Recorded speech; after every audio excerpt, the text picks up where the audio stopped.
Hi. So yesterday we ended up with an introduction to the basics of meditation, and we got as far as getting ourselves into a comfortable posture and preparing ourselves to take another step. So that's what we're going to do right now. If you haven't listened to yesterday's Back to Basics podcast, I suggest that you do so and then come and join us. So, just a quick review for those of you that perhaps listened yesterday and just coming back and anxious to get moving ahead to today. Finding ourselves in a comfortable posture and relaxed, undisturbed, sitting upright with cushion or a bolster or a rolled up towel or something underneath the rear of our buttocks so that we're sitting upright and our spine is in alignment. And our vertebrae are nestling into the ones beneath it so that we feel very relaxed and comfortable. Tongue attached to the roof of our mouth. Breathing long and slow. Being attentive to our physiology, to our bodies. Being gracious. Allowing ourselves just to be.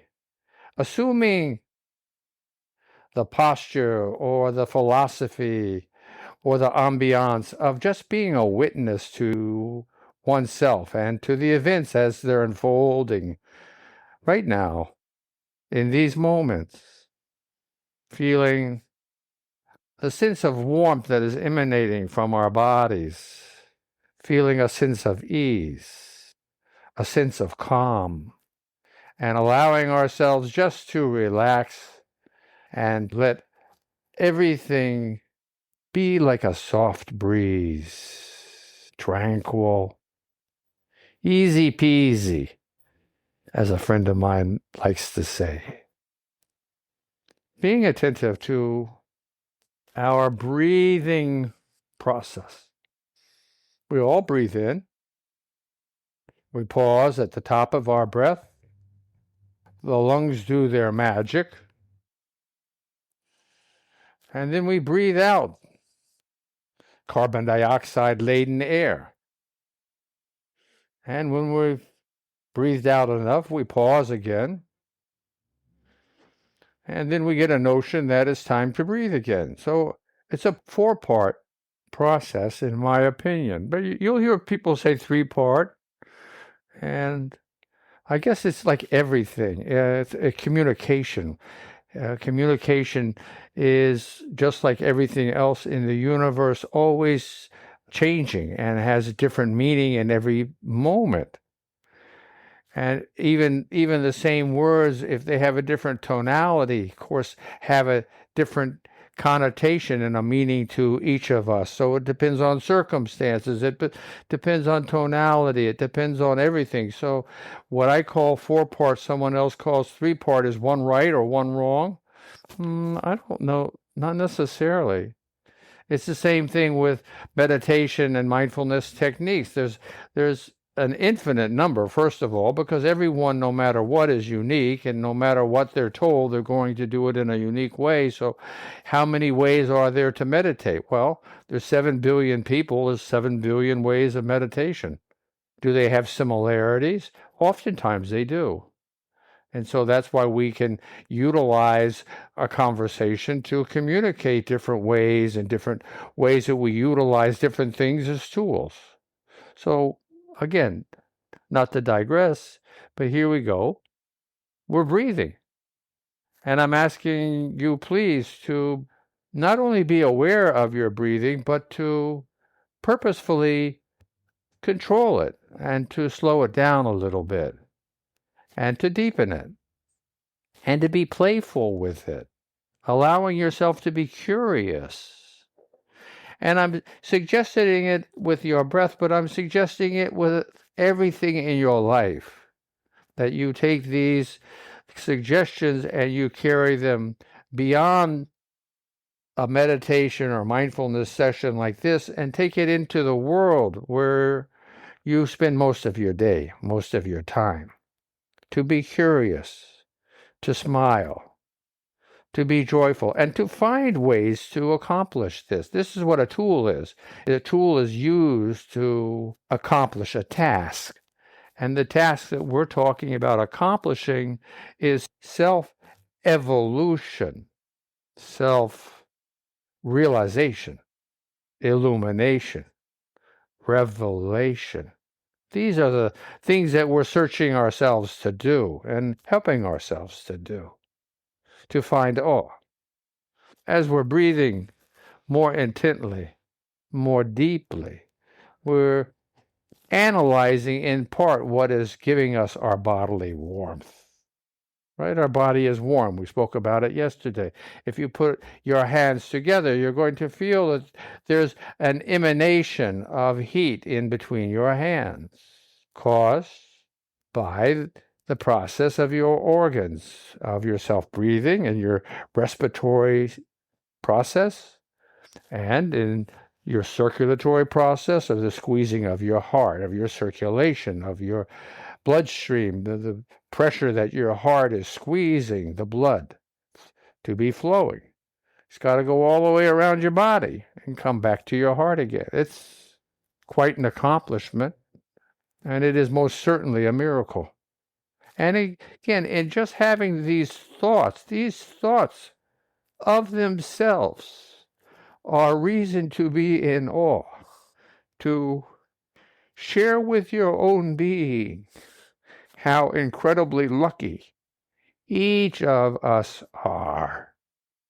So you can build up your practice from a routine of exercise, of commitment, into a practice of being in awe, of allowing your eyes to fill with moisture and to be changed, to acknowledge the wonder and the splendor, to be able to say to yourself in the greatest sense of sincerity that I am here now, a bundle of miracles. To be saying this, to believe it, to know it's the truth because of your own experience, not because someone's asking you to,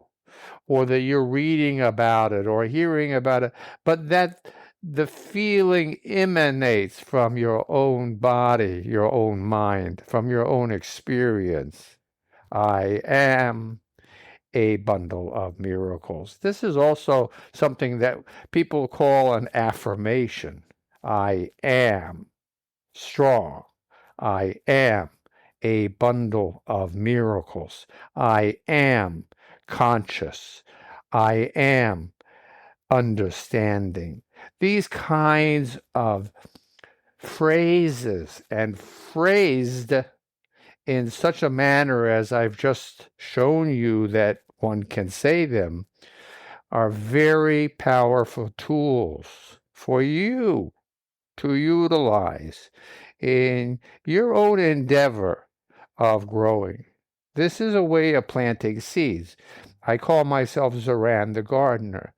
The items that we want to plant in our gardens, in our soul or heart gardens, are seeds of virtue. I am understanding, for instance, is a seed. Planting this in oneself is what we're talking about. These seemingly easily repeated phrases become very, very powerful when they are done every day, and more so when they are done more frequently, as in several times, or half a dozen times, or a dozen times in one's day. In this way, the progress that you are seeking will multiply and exponentially improve. Similarly, if you but do it once in a while, once a week or once a month, then your progress will be much slower, if at all. because you've allowed everything else to smooth it over, and you haven't been paying attention to whom you are, a bundle of miracles. So these things are very important to keep in one's mind.